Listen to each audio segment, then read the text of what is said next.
Kouiti à 500. Oh, tu connais 500? Oui, Kabondo. Tu t'enivres avec 500 francs. Oui, Kabondo. Kabondo. Aïna whisky. Le whisky, c'est autre chose. Moi, je parle de Kabondo. Avec 500 francs, tu es ivre.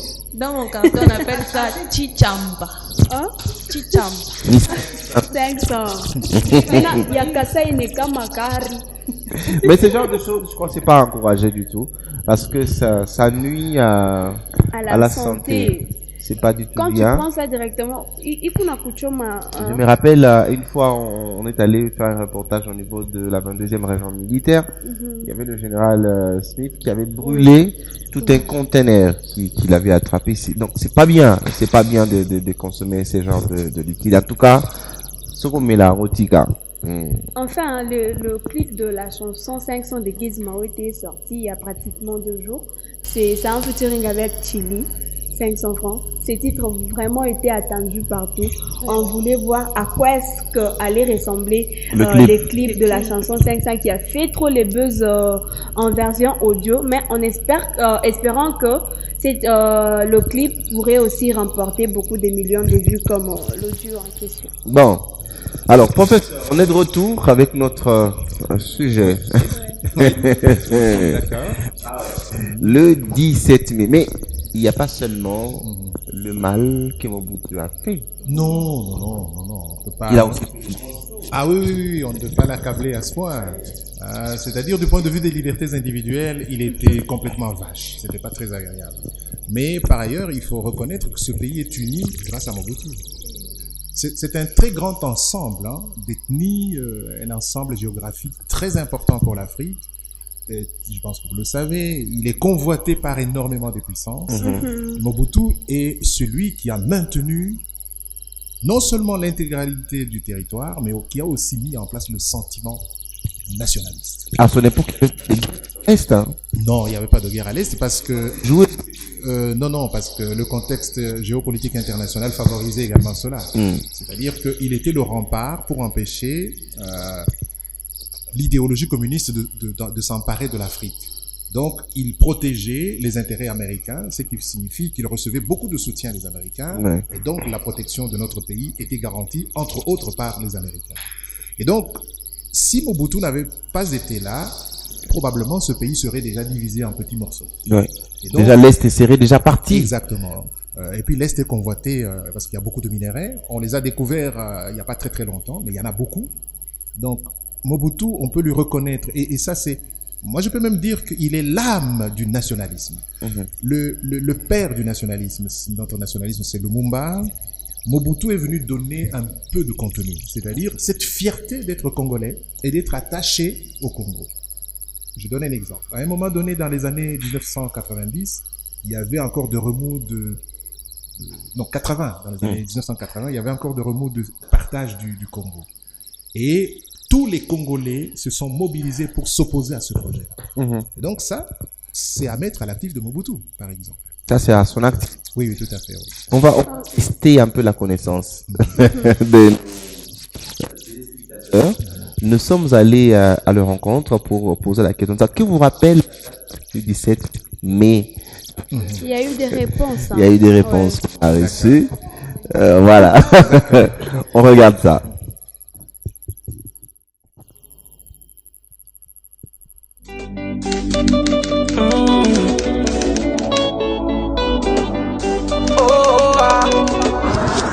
Je garde un œil sur toi. Et même si tu crois que c'est faux, je garde un œil sur toi. Tu es différente des autres, surtout ne t'inquiète pas. D'ici je surveille ton dos, mais tout ça je ne te le dis pas. Je suis du genre à faire profil bas. Tu veux que je délaisse la musique et le Nesby? Canon sur la tempe, tu me braques pour un baby. Continuer tout seul ou ensemble, j'ai déjà choisi. Si t'es prête à prendre quelques risques, allons-y. Bonjour, vous appelez comment? Mirami Lolo. Demoiselle Mira, on a une petite question pour vous. Que nous rappelle la journée du 17 mai? Le 17 mai, selon moi, je connais pas trop. Comment ça? Je connais pas trop puisque je sais qu'il y a férieux, ben je sais pas se dire à quoi bon. Tu n'es pas congolaise? Si, je suis congolaise. Pourquoi tu ne t'intéresses pas aux dates importantes de la RDC? Eh ben si, je m'intéresse et... Mais franchement, je manque d'arguments parce que je sais pas, je sais qu'il y a férié, mais je sais pas. Peut-être que je sais, mais j'ai oublié au moins. Merci. Merci beaucoup. Dites-nous, la journée du 17 mai, elle nous rappelle quoi? Le 17 mai, c'est l'entrée du président Mobutu Sese Seko. Je ne sais pas si dans le pouvoir ou bien. Ça s'était passé comment ce jour-là? Bon, je n'ai pas beaucoup d'histoire. Vous ne connaissez pas l'histoire de la RDC? L'histoire de la RDC, je la connais. Oui. Par rapport à la date du 17 mai, c'est ça, je n'ai pas beaucoup d'histoire. Merci, monsieur. Ok, merci beaucoup. Jambo. Jambo Sanda. Pourquoi bien, mère? Tout bien. Maman, tu n'as pas me poser la question kalo quoi. Tu es même la tokia mon kaji. Vous t'avez que journée à 17 mai. Il a tout kumbushani. Ah, monsieur Mbele. Amujue date ya 17 mai mu Congo ina kalaka kuna kutukumbusha nini? Sijui Mbele misha kusabu. Unasabu je maman? Misha kusabu. Sabu depuis quand? Mimi ndio sasa nilifulo kama ndo president nani? Kabila. Kabila beko ba deux. Kabila kani? Mzee Kabila Kabanyi. Mzee Laurent Kabila Kabanyi. Je suis quoi kufaka? Merci maman. De rien d'autre. Josh, dites-nous la journée du 17 mai, vous la connaissez? La journée d'aujourd'hui? Du 17 mai. Je la connais, mais pas comme ça. Aujourd'hui, nous sommes le 15 mai. Le 17 mai, ça sera lundi. Elle nous rappelle quoi cette date-là? Mais en RDC, j'en sais pas trop. Vous allez m'excuser pour ça. Merci. Merci à vous. Mon adjoint date il y a 17 mai, mon RDC. Ndio mimi na date ya 17 Mei. Inatukumbusha nini? Date ya 17 Mei inatukumbusha kifo kya Laurent Désiré Mobutu. Ndio shiko akufaka. Ndio shiko akufaka. Iti nkaka je ile shiko pala akufaka. Bon, selon histoire, banatuoneshaka ke kifo ya Laurent Désiré Mobutu il fallait kuwe férié. Njo maana bakasema ke bakongole bote abapashe kutumika, bapashe kufungula maboutique, mabioske, même alimentation haipashe kufunguliwa. Na wewe lundi hausatumika? Lundi vraiment hakuna gisi parce que ni njo vile gisi nchi yetu inasema hakuna gisi. Je suis congolais, je dois respecter les règles de notre pays. Merci beaucoup. Merci vraiment dada. Les jours de l'indépendance. Vous connaissez la date du 17 mai? 17 mai. Le 17 mai. Vous connaissez? Ouais, j'aime. Elle nous rappelle quoi? L'entrée de Laurent Désiré Kabila. Il est entré à RDC pour faire quoi? Pour libérer la RDC lorsqu'il y avait les pygmées sur la veine de quoi? C'est qui encore? Mobutu avec les pygmées et Laurent Désiré Kabila est venu avec du soldats pour libérer le Congo. Et les pygmées en question, ils faisaient quoi avec Mobutu? Bon, la dictature d'abord sur le point de Mobutu. Mobutu avait une dictature très forte et en plus les pygmées aussi l'aidaient sur ce point-là. En question, Laurent Désiré Kabila, il a vu ça, on souffrait beaucoup. Et en plus, il est venu le 17 mai pour nous libérer. Merci. D'accord. Journée à 17 mai, il a me rappelé ni. Journée à 17 mai, il a me rappelé Mbele. Pour moi, d'abord, c'est mon anniversaire.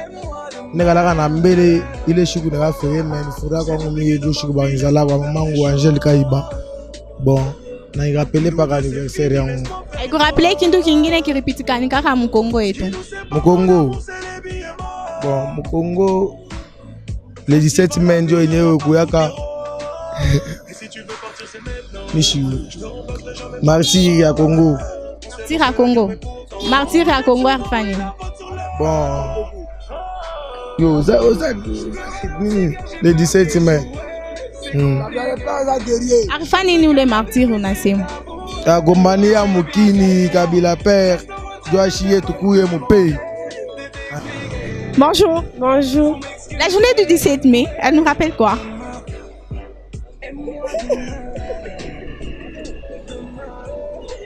Ne parle pas. Attends, on doit parler. Non.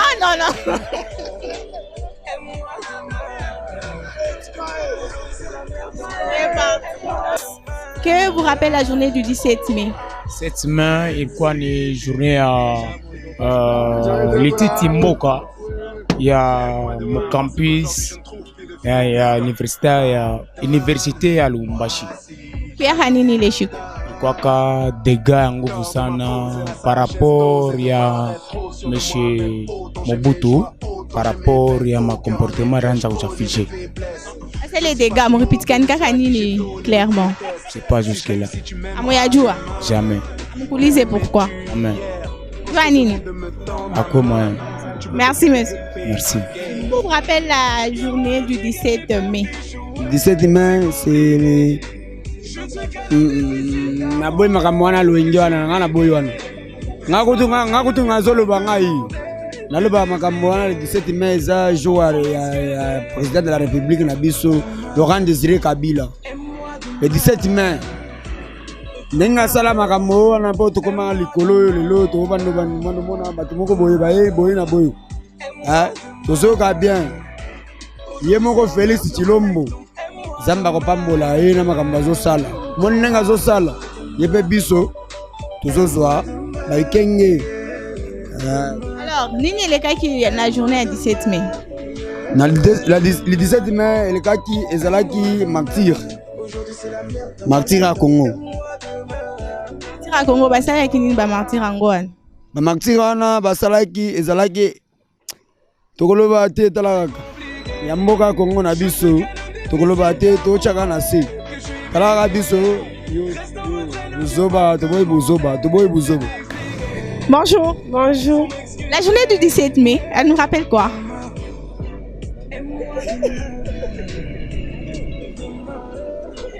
Ne parle pas. Attends, on doit parler. Non.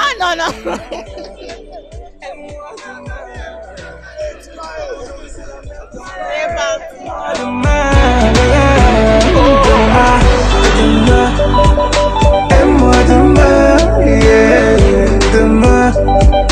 Aime-moi demain, yeah, demain. Aime-moi demain. Aujourd'hui c'est la merde dans ma life, donc aime-moi demain. L'histoire du pays est carrément ignorée par nous-mêmes, Congolais, professeurs. C'est pas votre faute, vous, professeur? Oui, la faute est partagée. Mais en grande partie, c'est vous. Elle est partagée. Non, en fait, il y a la régression générale dans le monde. Les jeunes ne sont plus accrochés à la culture comme telle. Cela est lié aussi, entre autres, au développement des technologies, de nouvelles technologies qui distraient, en fait.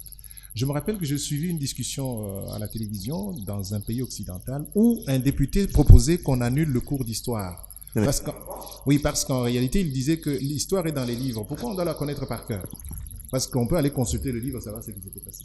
Mais c'est une erreur monumentale. En fait, on ne peut pas se construire sans connaître sa propre histoire. C'est ce qu'on appelle avoir la conscience historique de d'où nous sommes partis, où nous voulons aller ensemble. C'est vraiment important pour une nation. Si nous ne savons pas d'où nous venons, il est plus difficile de comprendre ce qui se passe aujourd'hui et encore plus difficile d'entrevoir ce qu'on peut faire demain. Donc, il faut que chacun s'y mette.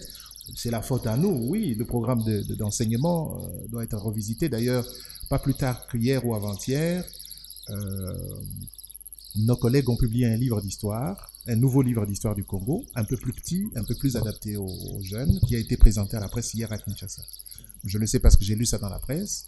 Il y a un de nos collègues, le professeur Diboué, qui a participé à la rédaction de cet ouvrage. Mais nous-mêmes, quand nous enseignons, on constate, moi je suis enseignant, je constate par exemple que quand je donne une tâche pour apprendre quelque chose à l'enfant ou aux étudiants, très peu le font. La majorité ne le font pas. Parce qu'aujourd'hui, la culture, c'est lire, c'est trop compliqué pour beaucoup de gens. Aller fouiller l'information, ils tapotent sur leur tablette, ils ont l'information, même s'ils ne comprennent pas, ils vous disent c'est ça l'information. Et puis c'est fini. Et puis c'est fini. Donc c'est généralisé dans notre société, mais c'est l'État qui doit y remédier. C'est-à-dire il faut réformer le système d'éducation, le système éducatif. Il faut aller voir quelles sont les matières les plus importantes qu'il faut mettre à la disposition de la jeunesse, et puis reformer aussi les enseignants. La majorité d'enseignants sont laissés pour compte, à l'école primaire comme à l'école secondaire. Vous connaissez le problème. Donc tout cela participe à l'ignorance qui est généralisée dans la jeunesse. Professeur, moi j'aimerais qu'on revienne un peu en arrière pour qu'on puisse parler de la guerre à l'est du pays. Vous avez dit, pendant la période de Mobutu, il n'y avait pas de guerre. Non. Qu'est-ce qui a fait en sorte qu'on puisse avoir de la guerre qui ne termine jamais ici chez nous au Congo, particulièrement à l'est du pays? Oui, il y a plusieurs facteurs, mais que je ne peux pas évoquer ici parce que ce n'est pas un cours. Hein. Ici, on Oui. partage. Oui, Donc, il y a plusieurs facteurs. Le premier facteur, c'est que du temps de Mobutu, on ne peut pas dire qu'il n'y avait pas du tout de guerre. Parce que il y avait quand même la rébellion à Uvira et dans les montagnes de Fizi. Il y avait toujours des petits maquis qui étaient entretenus par les nationalistes, dont le président Kabila père. Mais c'était contenu. Après la libération, il y a quelque chose du style la convoitise de ceux qui étaient à l'extérieur, qui se disent, puisque lui il a fait la guerre, il a gagné, nous aussi on peut la faire, non? Surtout avec le fait que le président Kabila avait chassé tous les Rwandais qui étaient entrés au Congo avec lui. Alors, les Banyamulenge, une partie de Banyamulenge, qui est une partie du peuple congolais d'origine rwandaise, se sentant frustrés, a commencé à faire aussi de la guerre, parce qu'ils se disent, mais nous on a fait avec lui, on a gagné. Mais si on essaie encore, on peut gagner aussi. Vous suivez le raisonnement? De deux, on découvre finalement que dans cette partie, il y a énormément de richesses, des richesses minières. Alors, on se dit, on va s'y accrocher. N'oublions pas qu'il y a également les multinationales qui ont besoin de ce minerai, qui voudraient bien que les guerres continuent parce que ça s'exploite plus facilement. Comment voulez-vous expliquer que le coltan, qui est un des minéraux en vue aujourd'hui, parmi les plus importants, produit largement au Congo, mais c'est le Rwanda qui est le premier exportateur mondial. Comment il fait? Non, mais c'est incroyable ça. Comment il fait? C'est-à-dire le Rwanda s'appuie donc sur le désordre avec les milices, sur les rébellions, avec les rébellions qui sont entretenues pour exploiter les minéraux au Congo. Donc les raisons sont multiples. On va d'abord aller de l'autre côté. On fait un retour à Gbadolité. Oui. Vous connaissez bien la ville? Oui, oui. Non, je n'y suis jamais allé, mais je connais l'histoire. Oui. Oui, oui. Là que Mobutu avait construit un palais hors norme. Oui, tout à fait. Il n'y a jamais eu une maison construite de cette façon-là dans ce pays. Oui. Vous allez voir l'état dans lequel il y avait même un cimetière pour toute sa famille. Alors, on va faire un retour sur cette maison de Mobutu, l'état dans lequel ça se trouve aujourd'hui. À une douzaine de kilomètres de la République centrafricaine, sur une colline surplombant la forêt vierge, s'élèvent les ruines de Kawele, autrefois résidence principale de Mobutu Sese Seko, à Gbadolite. Un somptueux palais de 15 000 mètres carrés surnommé le Versailles de la jungle. Aujourd'hui, parmi les décombres, les collaborateurs du maréchal se souviennent d'un endroit luxueux et irréel. C'était en marbre, vraiment en marbre, et ça brillait aussi, c'était très glissant. Les vestiges de cette époque faste laissent aujourd'hui à peine deviner les différentes pièces du palais, comme la suite de Mobutu où le lit télécommandé était placé sur une croix gravée dans la roche. Il sort trop tôt, il dort légèrement tard. 5h30, 6h, il était déjà debout. Il sort déjà là, et il commence à téléphoner un peu partout ailleurs là pour écouter ce qui se passe dans le pays. Je suis très écœuré parce que connaissant comment cette résistance était, et aujourd'hui, mais ça fait mal au cœur. C'était un palais somptueux, digne d'un très grand chef de l'État, de ce grand Zaïre à l'époque. Porte en acajou, mur en marbre ou encore lustre de cristal, Mobutu ne s'interdisait aucune folie et recevait ici les chefs d'État du monde entier. Baudouin était là, Chirac était venu, Mitterrand aussi était venu aussi. Ici, là, c'était la piscine, puis il y avait des jets d'eau. Mais s'il y a une fête, là, les gens se mettent tout autour pour le manger. Si c'était le soir, c'est beau à voir. Au mois de mai 1997, l'Alliance des forces démocratiques pour la libération du Congo, menée par le dissident Laurent-Désiré Kabila, prend le pouvoir et provoque la chute du léopard du Zaïre. La résidence de Kawele est alors pillée est partiellement détruite. J'étais là, il y avait déjà la fusillade. Les militaires ne tiraient pas à bout portant contre les gens. Ils tiraient pour faire les papiers, puis ils vont dans les pillages et tout ça. Bon, après, ils sont partis. Le papa maréchal était parti. C'était un pouvoir qui finissait et il était malade. Il y avait un cargo à l'aéroport qu'il avait amené à l'exil. L'aéroport de Gbadolite, fierté de Mobutu, le voyait un beau matin s'envoler pour ne jamais revenir. Aujourd'hui, la tour de contrôle est hors service et les militaires ont pris possession de la pagode chinoise, autrefois réservée aux invités de marque. Dans les années 70, au cœur du règne du léopard, cette piste de 3200 mètres de long accueillait le Concorde sous le regard stupéfait des habitants de la ville.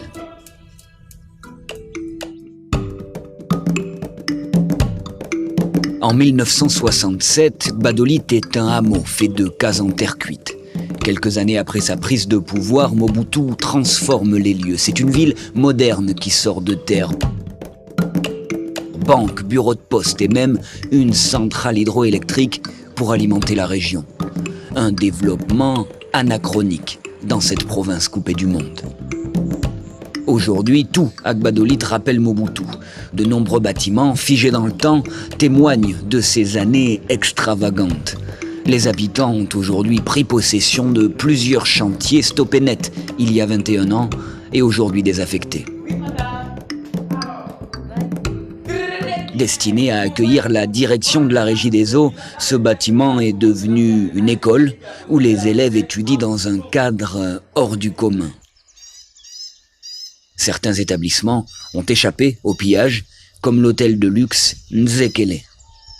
À l'époque où Maréchal était ici, il y a eu 3 bars ici. Il y a le bar piscine qui est de l'autre côté. Ici, c'est le bar bleu. Les gens venaient de partout. Il y a même des gens qui quittaient Kinshasa. Ils venaient boire, ils venaient manger. Donc, il y a eu un engouillement ici. Nous sommes présentement au bar rouge. Ici, c'est le bar qui est vraiment réputé. À l'époque où pauvre Maréchal lui-même était ici, comme c'est un président, il ne pouvait pas rester planté longtemps. Il s'amuse pendant 15 ou 20 minutes et comme ça, il rentre. Prémisse. Mais l'effervescence et les nuits de fête ne sont qu'un lointain souvenir. Il n'y a plus d'électricité pour garder la bière fraîche et plus de clients pour la consommer. En 1988, Mobutu avait tenu à faire construire une usine de soda. Équipée pour produire 80 000 casiers par mois, elle avait dû se limiter à la moitié devant la faiblesse du pouvoir d'achat local. Après 9 ans de production, tout s'arrêta, mais le personnel, toujours en activité, attend patiemment l'arrivée d'un repreneur depuis 21 ans. L'usine a été créée à l'initiative du maréchal Mobutu. Il était l'actionnaire principal, qui avait donné la vie à cette ville ici que vous voyez ici, Gbadolite. Il avait fait ça, donc c'était pas pour gagner un gain de cause comme ça. Il avait fait ça, n'est-ce pas, pour faciliter à ce que la population d'ici puisse aussi avoir d'emploi. Nous espérons, n'est-ce pas, donc, à une relance quelconque. Nous entendons vraiment à ce qu'il y ait quand même quelqu'un de bonne volonté, un milliardaire comme ça, qui peut s'intéresser à cela, dans l'idée d'investir. Vraiment, il sera le bienvenu ici chez nous. Route bitumée, eau courante, électricité, les habitants de Gbadolite ont touché du doigt les rêves de grandeur du léopard du Zaïre. Ceux qui ont profité de son règne en apparence prospère ont du mal à tourner la page. Mobutu, ce n'est pas n'importe qui. Il mérite un mausolée, il mérite un monument. D'abord enterrés dans cette chapelle, les corps des membres de la famille de Mobutu seront déplacés dans ce cimetière au moment des pillages. Professeur, oui. Cette résidence dans la ville des Gbadolite, tout est mais l'état actuel, que ce soit tous les présidents qui sont passés, personne ne s'y intéresse. C'est un manque de respect à cette personnalité. Je ne sais pas le dire. Je crois que notre pays affronte tellement de défis que probablement il y a cet aspect-là qu'on perd de vue, c'est-à-dire restaurer les endroits de prestige pour montrer qu'à un moment donné, dans ce pays, il y a eu quand même des gens qui ont construit des choses importantes. J'entendais le monsieur demander qu'on fasse un mausolée, mais c'est normal qu'on puisse faire un mausolée pour un homme comme celui-là, parce qu'en dehors du mal qu'il a fait, il a fait aussi beaucoup de choses bien pour l'ensemble du pays. C'est celui-là qui sortait de néant, en fait. Effectivement. Je vous donne un exemple. Aujourd'hui, dans les églises comme l'église catholique, on cite des gens, on dit celui-ci est saint. On dit, il est devenu saint. Pas plus tard que la semaine dernière, on célébrait un saint français qui était un militaire. Je ne comprends pas comment un militaire peut, même quand il a changé, il devient saint. C'est qu'il a fait beaucoup de choses mal avant. Il a tué, non? Un militaire, il a tué. Mais après, on dit, il a changé, il a commencé à enseigner l'évangile. Aujourd'hui, il a été béatifié. C'est pour vous dire que malgré ce que Mobutu a fait, nous devons avoir le courage de dire qu'il nous a laissé quand même des choses très importantes. L'unité, la notion, le concept de nation, c'est pas rien. C'est vraiment quelque chose de très important qui nous unit. Mais moi, je peux tirer seulement une leçon de ce que je viens de voir. Je l'avais déjà vu, le reportage ailleurs. C'est la vanité de la puissance et du pouvoir. Vous pouvez avoir aujourd'hui, pour ceux qui nous dirigent, les tout-puissants avec autant de moyens. Tout ça, c'est rien si vous ne les mettez pas à la disposition de la majorité de vos compatriotes. Puisque nous sommes faits pour vivre dans le même destin. Vous avez la chance de diriger. C'est peut-être plus utile de mettre à la disposition de ceux qui sont plus petits tout l'argent qu'on met à votre disposition pour gérer, pour diriger le pays. Mobutu a fait ce qu'il a pu faire. Regardez dans quel état on trouve le palais. Incroyable. Il faut le reconstruire, probablement. Il faut le reconstruire. Beaucoup d'argent aussi pour le reconstruire. Ça va demander beaucoup d'argent. Mais je prends un deuxième exemple. Mais pourquoi voulez-vous que les présidents y pensent tellement? Parce que la misère générale du pays est telle. Regardez ce qui se passe avec nos frères du Kasaï. Il n'y a pas à manger. L'exode rural s'impose. Regardez ce qui se passe dans le Sankourou. Au Bandundu. À l'Est, n'en parlons même pas. Donc, je peux comprendre qu'on oublie de construire un bâtiment et qu'on se consacre à l'agriculture pour nourrir la population. Quelque chose de ça, symbolique. Si, je crois qu'on a récupéré un certain nombre de choses. J'espère que les populations sur place, on a récupéré un certain nombre de choses à garder et à valoriser plus tard. Mais ça dépend en fait. Il y a tellement de priorités dans ce pays. On comprend. C'est difficile. On va souhaiter joyeux anniversaire à Nice Dalia, qui a célébré son anniversaire hier, une petite de 9 ans qui avait fêté ses 9 ans justement hier. Joyeux anniversaire à toi, Dalia Younis.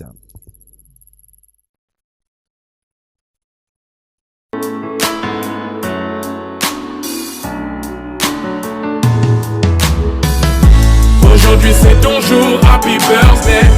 Tout le monde à la maison, happy birthday. Avec moi nous fêtons, happy birthday. C'est maintenant ton moment, happy birthday. Aujourd'hui c'est ton jour, happy birthday. Tout le monde à la maison, happy birthday. Woo, happy birthday. Woo, happy birthday. Personne ne peut oublier, c'est pas juste pour les billets. Aujourd'hui c'est ton jour, c'est ton meilleur jour pour briller. Il faut chanter, faut crier, il faut danser, faut prier. Aujourd'hui c'est ton jour, des messages d'amour par milliers. Et t'auras toute la nuit, et plus rien ne compte. T'auras encore toute la nuit pour... Demain, ça sera compris. Incroyable, voilà. Younis Dalia, joyeux anniversaire à toi. Un autre anniversaire, c'est celui de Sarah Cage, qui célèbre aujourd'hui. C'était hier aussi. Si, son anniversaire. Vous vous rappelez d'elle? Non, pas du tout. L'esthéticienne qui était là. Oui, je me souviens, voilà. Hier, c'était son anniversaire. Voilà, joyeux anniversaire à toi, à Sarah Cage. Aujourd'hui c'est ton jour, happy birthday. Tout le monde à la maison, happy birthday. Avec moi nous fêtons, happy birthday. C'est maintenant ton moment, happy birthday. Aujourd'hui c'est ton jour, happy birthday. Tout le monde à la maison, happy birthday. Woo, happy birthday. Woo, happy birthday. Personne ne peut oublier, c'est pas juste pour les billets. Aujourd'hui c'est ton jour, c'est ton meilleur jour pour briller. Il faut chanter, faut crier, il faut danser, faut prier. Aujourd'hui c'est ton jour, des messages d'amour par milliers. Et t'auras toute la nuit, et plus rien ne compte. T'auras encore... Voilà, Sarah Cage qui a célébré son anniversaire, c'était hier. Heureux anniversaire à toi. Professeur, merci d'avoir été. Je vous en prie. Vous avez un regret avec vous? Un regret? Ouais. À propos de? De la gestion de pays? Non, je ne veux pas dire de regret. Moi, je suis un optimiste. Hein. Je garde toujours l'espoir que ça va marcher un jour. Demain, nous tomberons sur un champion qui va faire démarrer la machine. Non, il ne faut pas désespérer. Non. Ah oui. Sinon, on serait les hommes de caverne. Il faut être optimiste. Ça va. Chaque autorité essaie d'arranger au moins aussi chez lui, comme Kabila l'a fait, comme Matata Mponyo est en train de faire chez lui actuellement au niveau de Kindu. Mobutu l'avait fait. Même si c'est démoli. Le président Tshisekedi, vous êtes censé aussi laisser quelque chose là chez nous. Au Kasaï. Merci à tout le monde d'avoir participé dans cette émission. À bientôt. Merci aussi à tous les téléspectateurs de nous avoir regardés. On se retrouve demain. Au revoir.